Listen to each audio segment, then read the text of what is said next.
When you are conscious, you will lose a lot of your family, your friends, your relationships, people you close with.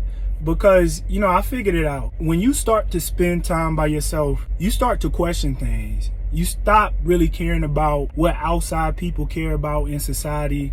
And you stop listening to the indoctrination. And you start to be able to take a step back and think for yourself. Since I've taken time to step back and think for myself, man, I've had some uncomfortable conversations with people I've been in relationships with. I've had uncomfortable conversations with family members. And then you start to realize a lot of your family and a lot of your friends, a lot of the people that you knew for a long time, they robots. For example, man, when I started to learn about systemic racism, when I started to learn about redlining, when I started to educate myself on why, black people in the position they're in right now financially, why there's such a huge wealth gap, why we get the least amount of help. When I started to actually do my research on things like that, I started trying to explain that to people I was in a relationship with. And they talking about, oh, you racist. And I'm like, racist? And then I start naming all of these things, the Devil's Punch Bowl, Tuskegee Experiment, Rosewood, Florida, Tulsa, Oklahoma, Natchez, Mississippi, affirmative action, why that happened, even though affirmative action don't really help black people anymore, sharecropping, John Horse and the Seminoles. When I started to educate myself and learn about all these things, and you try to explain those things to the people around you, and they don't want to have those uncomfortable conversations. It's like they okay with just sitting around being a robot. For example, this baby mama culture destroying the black community, it's killing the black community. And I found out that my little sister was pregnant. I was like, yo, you gonna move in with this guy, you having a baby with this guy, why don't you just marry him? Oh no, I don't want to marry him. I'm like, that's backwards, bro. Wow. So you telling me you don't mind carrying a man's legacy, but you got a problem carrying his last name? How does that make sense?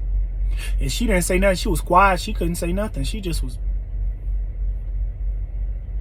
And I'm just thinking to myself, how does that make sense, man? You have no leverage at that point. You basically giving this man the highest honor a woman can give a man. He already have kids. This your first child. Honestly, you shouldn't have kids with him in the first place. But I'm trying to have this conversation with you and get you to think logically. But you get mad at me because I'm telling you, Lo, you should probably do this. Oh, well, I didn't call you for your advice. And I'm like, I'm not giving you advice. That's just a recommendation just because of the consequences. And I told her, I was like, you know what? You talking about what you feel like doing. She was like, oh, I don't feel like doing this. I feel like I should do this. And I said, that's the problem. You thinking with your feelings. So really, you doing what's best for you. You're not doing what's best for your child, and your child not even here yet. And you have those conversations with your siblings, man, and you start realizing a lot of them are bots, a lot of them are statistics. And I don't mean the good ones. For example, my younger brother, he wear bonnets. I'm like, bro, why you wearing bonnets? Oh, well, you don't understand. I got all this hair and it's so hot when I go to sleep. You making all these excuses. I'm like, okay, if you want to cover your hair, why don't you just get one of them Jamaican wraps that those Jamaican men wear? They just put those wraps over their head and they cool. And he couldn't say nothing about it. He just was like, but he continued to wear bonnets. But don't understand the agenda that he helping push of the feminization of black men. He do Twitch. And on Twitch, I try to support my brother because he's my brother. But he be on there, he say a lot of questionable things for attention. And I'll be like, bro, why you be saying stuff like that? You don't got to say stuff like that to get views. I said, bro, at this point, you selling your soul. And he like, oh, well, I'm not getting no money, so how am I selling my soul? I'm like, well, what you doing is you basically going against your morals, integrity, just to try to get some clout. And inevitably, you're trying to put yourself in a better position by copying what all these other people doing who are at low vibration or low frequency. So you basically selling your soul. The moment you start giving up your integrity, for some views, some clicks, some likes, at that point, that's when you selling your soul. And so what I'm saying is, when you get older, man, and you start to question things, you start questioning why situations are the way that they are. And you start to tell the people around you, you start to tell the people that you care about, you start to tell your loved ones, and you try to give them perspective, and you start having these uncomfortable conversations, and everybody's so quick to cut each other off just because they don't want to hear the truth. You're going to lose a lot of your friends. You're going to lose a lot of your family. You're going to lose a lot of your loved ones. That's something I had to be okay with. Them conversations are things I had to be okay with.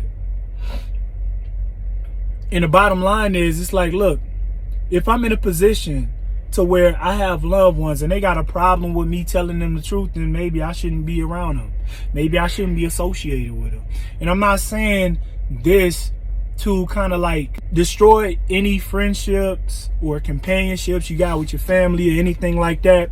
But what I'm saying is, when you around people who are sabotaging and trying to destroy your growth and who will diminish your growth, then you shouldn't be around them. Because even in our own family, man, like, there are people in your family who will help push the agendas. There are people in your family who will reject the truth. There are people in your family that will help destroy your youth. There are people in your family that will help destroy your growth, your development as a people.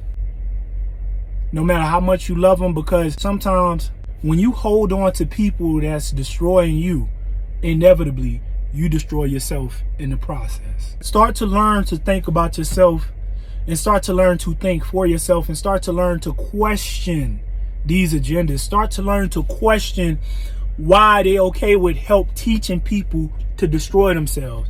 My mom is basically the same statistic as what most black women are out here, which is unfortunate. And mind you, my mom is really sweet. She's a real sweet woman, but most of the time, the type of men she get in relationships with are men that she can control. That's just what it is.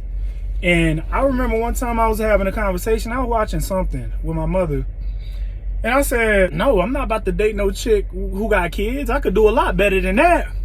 And my mom was just like, oh my God, because my mom, she's been a single mother a couple times. Like, she in a relationship right now, but like, my mom had children, a bunch of kids at a young age by multiple men, married multiple times, right? And basically she was basically in reference to the group of women I was talking about. and I was like, hold up. So you want me to go out here and go take care of another dude's kids, Mom? She was like, no. I was like, okay then. You see what I'm saying? Like, man, when you try to have conversations and stuff like that, most of the time, like, your family, if they fall under that category, which most of them will, because most people right now are kind of like, how can I say this? Most people now are bots. Most people now, especially in the black community, like, we fall under a lot of those bad stereotypes, okay? And when you do, and you have these conversations with them, they're going to be very uncomfortable, and a lot of the time your family not going to want to be around you because you rock the boat too much. You force them to be accountable for the bad decisions. And not only do you force them to be accountable for the bad decisions, you force them to have these really difficult and tough conversations that most don't want.